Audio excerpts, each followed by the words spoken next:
10 টাকার আলু ঢাকা শহরে 70 টাকা হয় কি করে? বাকি 60 টাকা কার পকেটে যায়? সিন্ডিকেট।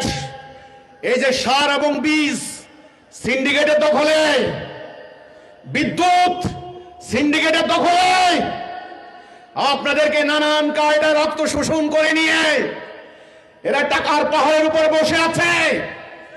এই টাকা বাংলাদেশে রাখে নাই, সুইস ব্যাংকে পাঠিয়েছে, কানাডায় বেগম পাড়া করেছে, সিঙ্গাপুরে ব্যবসা খুলেছে, দুবাইয়ে ফ্ল্যাট কিনেছে, লন্ডনে বাড়ি করেছে, দিল্লিতে পাচার করেছে।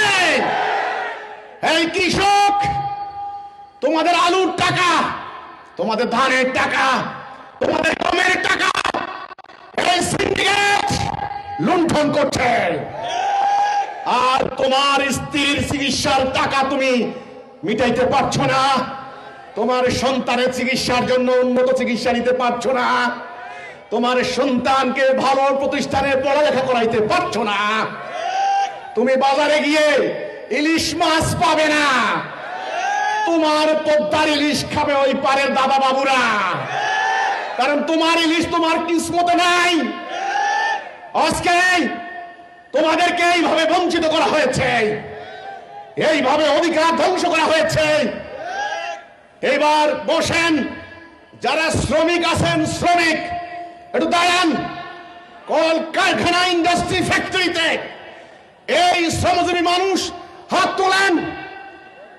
আমি সংগ্রাম করছি এই শ্রমজীবী মানুষের সামনে নিয়ে। আপনারা কি আপনারা অধিকার পাচ্ছেন? অধিকার দিয়েছে? দেয় নাই।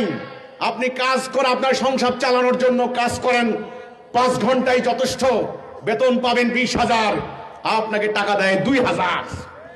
আপনাকে 12 ঘন্টা খাটানো হয়, এই যে অতিরিক্ত মূল্য এটা জমা হয়ে যায় আপনার মালিক শ্রেণীর কাছে। তারা রাষ্ট্রের মালিক, তারা অর্থনীতির মালিক, তারা বন্দুকের মালিক, তারা বুলেটের মালিক। তুমি যখন তোমার অধিকারের জন্য রাস্তায় নামবে, তোমার বুকে গুলি চালানো হবে। তোমার অধিকার বলার মতো পত্রিকা নাই, কারণ তারা মিডিয়া কিনে নিয়েছে। মিডিয়া তাদের, সরকার তাদের, ডিপ স্টেট তাদের। আর তুমি ওই ভারী লোহার চাকা ঘুরাইতে ঘুরাইতে তোমার কলিজা পানি করে ফেলেছ। হে কৃষক, শ্রমিক, তুমি বেলালের উত্তরাধিকার, তুমি আম্মারের উত্তরাধিকার। তোমাকে লড়াই করতে হবে এখন আল্লাহর দ্বীন প্রতিষ্ঠার জন্য। কৃষক, শ্রমিক, জনতা